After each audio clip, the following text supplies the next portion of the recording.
Assalamualaikum warahmatullahi wabarakatuh. Apa kabar Ananda sore-sore hari ini? Semoga Ananda sore-soleha dalam keadaan sehat walafiat. Amin. Ananda sore-soleha, sebelum kita belajar, mari kita berdoa terlebih dahulu. Bismillahirrahmanirrahim. Rabbi zidni ilman warzuqni fahman. Ya Allah, tambahkanlah kepadaku ilmu pengetahuan dan berikanlah kepadaku pemahaman yang baik. Amin. Ananda Soleha, hari ini kita akan belajar pendidikan agama Islam dan budi pekerti atau PABP pada bab 10, yaitu tentang kisah teladan Nabi Muhammad SAW. Adapun tujuan belajar hari ini yaitu 1. Ananda Soleha dapat membaca kisah Nabi Muhammad SAW. 2. Ananda Soleha dapat memahami kisah keteladanan Nabi Muhammad SAW. 3. Ananda Soleha dapat menunjukkan sikap percaya diri dan mandiri sebagai pemahaman kisah keteladanan Nabi Muhammad SAW dalam kehidupan sehari-hari. Ananda Soleha, Allah Subhanahu wa Ta'ala mengutus para nabi dan rasul untuk menyebarkan agama Allah Subhanahu wa Ta'ala. Para nabi dan rasul juga menjadi panutan bagi kaumnya. Nabi Muhammad SAW merupakan nabi terakhir dalam sejarah Islam. Nabi Muhammad SAW menjadi nabi seluruh alam dan suri teladan terbaik bagi kaumnya. Perilaku terpuji yang dimiliki Nabi Muhammad SAW itulah yang selalu mengiringi kehidupan beliau hingga diangkat menjadi rasul. Mari kita pelajari bab ini dengan baik agar Ananda Soleha mengetahui kisah, perjuangan, dan perilaku terpuji apa saja yang ada pada diri Nabi Muhammad SAW, sehingga terbiasa menerapkannya dalam kehidupan sehari-hari. Poin A. Kisah Nabi Muhammad SAW. Pada kelahiran Nabi Muhammad SAW, Nabi Muhammad lahir di Mekah pada tanggal 12 Rabiul Awal tahun Gajah. Tanggal tersebut bertepatan dengan 20 April 571 Masehi. Setahun sebelum Nabi Muhammad lahir, Abraha menyerbu Ka'bah. Abraha menggunakan pasukan gajah, maka tahun kelahiran Nabi Muhammad disebut tahun gajah. Abraha pada saat itu gagal menghancurkan Ka'bah. Allah mengirimkan burung ababil untuk menghadang pasukan gajah. Ayahnya bernama Abdullah, ibunya bernama Siti Aminah. Ayah Nabi Muhammad meninggal dunia ketika dalam perjalanan dagang. Ketika dilahirkan, Nabi Muhammad sudah menjadi yatim. Kakek Nabi Muhammad bernama Abdul Muthalib. Ketika Nabi Muhammad lahir, kakeknya menggendong Nabi Muhammad mengelilingi Ka'bah. Kakeknya berdoa agar cucunya menjadi anak soleh.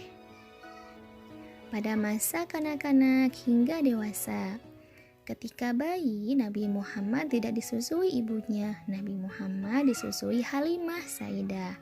Nabi Muhammad disusui Halimah hingga usia 5 tahun.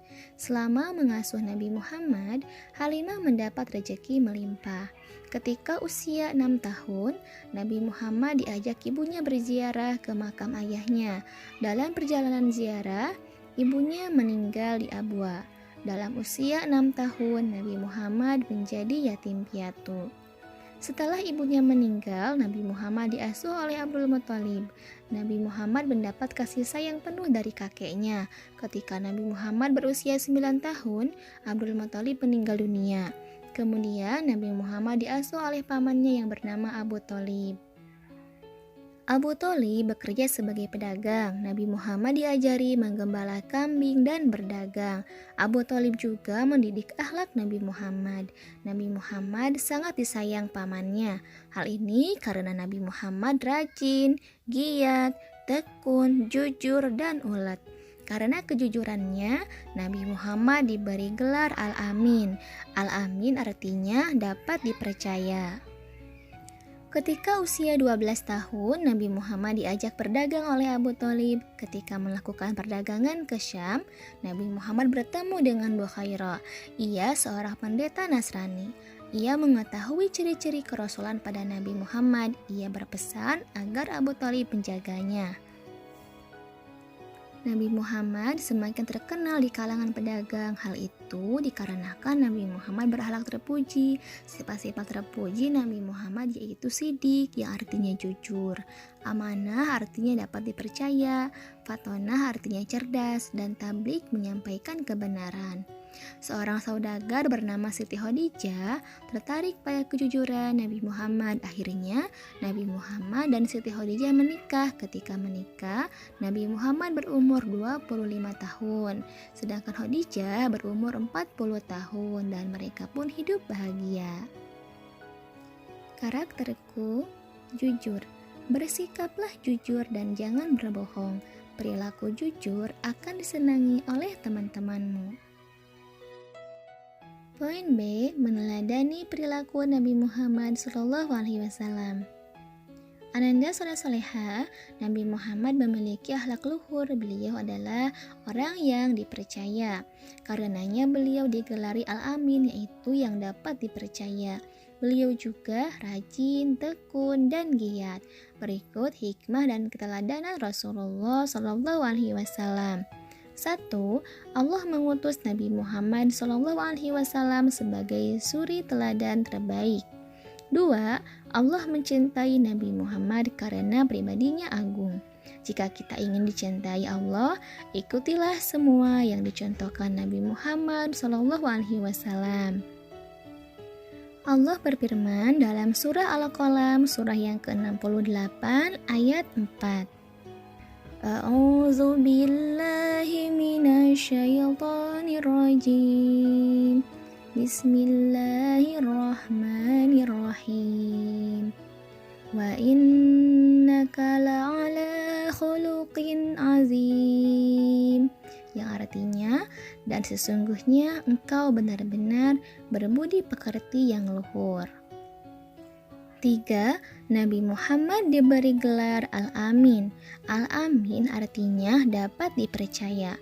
Dengan berkata jujur, kita sudah meneladani sifat Nabi Muhammad SAW. 4. Nabi Muhammad menjadi yatim sejak dalam kandungan. Kemudian ibunya meninggal saat beliau usia 6 tahun. Lalu diasuh kakek dan pamannya. Nabi Muhammad tidak bersedih dan putus asa. Beliau sangat tabah dan sabar dalam menghadapi musibah. Bahkan beliau giat berusaha agar hidupnya berhasil.